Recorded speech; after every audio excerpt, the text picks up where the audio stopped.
കൊച്ചി വാർത്താ ചാനലിലേക്ക് സ്വാഗതം. നിയമസഭ പാസാക്കിയ ബില്ലുകൾ പിടിച്ചുവയ്ക്കുന്ന ഗവർണറുടെ നടപടി നിയമവിരുദ്ധമാണെന്ന് സുപ്രീം കോടതി വിധി വന്നിരിക്കുകയാണിപ്പോൾ. കേന്ദ്രം ഭരിക്കുന്ന BJP സർക്കാർ നിയമിക്കുന്ന ഗവർണർമാർ പ്രതിപക്ഷം ഭരിക്കുന്ന സംസ്ഥാനങ്ങളിലെ നിയമസഭകൾ പാസാക്കുന്ന ബില്ലുകളിൽ ഒപ്പിടാതെ പിടിച്ചുവയ്ക്കുന്നതും തിരിച്ചയക്കുന്നതുമൊക്കെ പതിവായ സാഹചര്യത്തിൽ ഈ സുപ്രധാന വിധിക്ക് പ്രതിപക്ഷം ഭരിക്കുന്ന സംസ്ഥാനങ്ങൾക്ക് വലിയ ആശ്വാസമാണ് നൽകുക. കേന്ദ്ര സർക്കാരിന് ഗവർണർമാരെ ഉപയോഗിച്ച് പ്രതിപക്ഷ സംസ്ഥാന സർക്കാരുകളെ നിയന്ത്രിക്കുന്നത് ഇനി ബുദ്ധിമുട്ടാവുകയും ചെയ്യും. തമിഴ്നാട് സർക്കാർ നിയമസഭ പാസാക്കിയ ബില്ലുകൾ ഗവർണർ RN രവി വച്ച് താമസിപ്പിക്കുന്നതിനെതിരെ തമിഴ്നാട് സർക്കാർ നൽകിയ ഹർജിയിലാണ് സുപ്രീം കോടതി വിധി വന്നിരിക്കുന്നത്. തമിഴ്നാട് ഗവർണർക്ക് കനത്ത തിരിച്ചടിയാണ് സുപ്രീം കോടതിയിൽ നിന്നും ഉണ്ടായിരിക്കുന്നത്. സംസ്ഥാന സർക്കാരിന്റെ ഉപദേശം അനുസരിച്ചായിരിക്കണം ഗവർണർ പ്രവർത്തിക്കേണ്ടതെന്നും സുപ്രീം കോടതി വ്യക്തമാക്കി.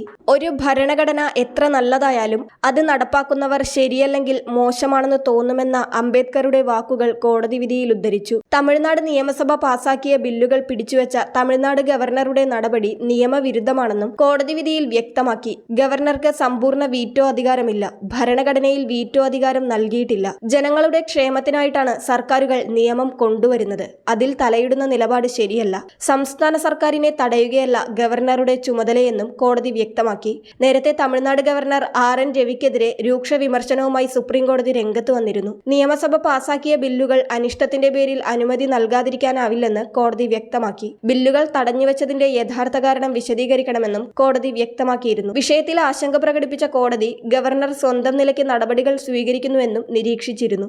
ഒരു നിയമസഭ അംഗീകരിച്ച ബില്ല് തിരിച്ചയക്കുന്നതിനുള്ള കാരണങ്ങൾ ഗവർണർ വ്യക്തമാക്കേണ്ടതല്ലേ എന്നും നിയമസഭ രണ്ടാമതും പാസാക്കിയ ബില്ല് ഗവർണർക്ക് രാഷ്ട്രപതിക്ക് അയക്കാൻ കഴിയുമോ എന്നും കോടതി ചോദിച്ചു. ഗവർണർക്ക് എല്ലാത്തരം ബില്ലുകളും രാഷ്ട്രപതിക്ക് അയക്കാൻ സാധിക്കുമോ എന്നും ബില്ലിന്റെ കാര്യത്തിൽ തീരുമാനമെടുക്കാൻ സമയപരിധി നിശ്ചയിക്കാനാകുമോ എന്നും പ്രസിഡന്റിൽ നിന്ന് എന്താണ് പ്രതീക്ഷിക്കുന്നതെന്നും നിയമസഭ രണ്ടാമതും പാസാക്കുന്ന ബില്ലിന് അംഗീകാരം നൽകാൻ ഗവർണർ ബാധ്യസ്ഥനാണോ എന്നും കോടതി അന്ന് ചോദിച്ചിരുന്നു. കേസിന് ആധാരമായ 10 ബില്ലുകൾക്കും അംഗീകാരം കിട്ടിയതായി കണക്കാക്കാമെന്ന് കോടതി വ്യക്തമാക്കി. സംസ്ഥാന സർക്കാരുകളും ഗവർണർമാരും തമ്മിലുള്ള പോര് നിലനിൽക്കുന്നതിനിടയിലാണ് സുപ്രീം കോടതിയുടെ ഈ സുപ്രധാന ഉത്തരവ്. നിയമസഭ പാസാക്കുന്ന ബില്ലുകൾ അനന്തമായി പിടിച്ചുവെക്കാൻ രാജ്യത്തെ ഒരു സംസ്ഥാനത്തെയും ഗവർണർമാർക്ക് അധികാരമില്ലെന്നാണ് സുപ്രീം കോടതി വ്യക്തമാക്കിയിരിക്കുന്നത്. കേരളം ഉൾപ്പെടെയുള്ള പ്രതിപക്ഷം ഭരിക്കുന്ന സംസ്ഥാനങ്ങളിലെ സർക്കാരുകൾക്ക് വലിയ ആശ്വാസം ലഭിക്കുന്നതാണ് ഈ വിധി. കൂടുതൽ വാർത്താ അറിയിപ്പുകൾക്കായി കൊച്ചി വാർത്താ ചാനൽ സബ്സ്ക്രൈബ് ചെയ്യുക.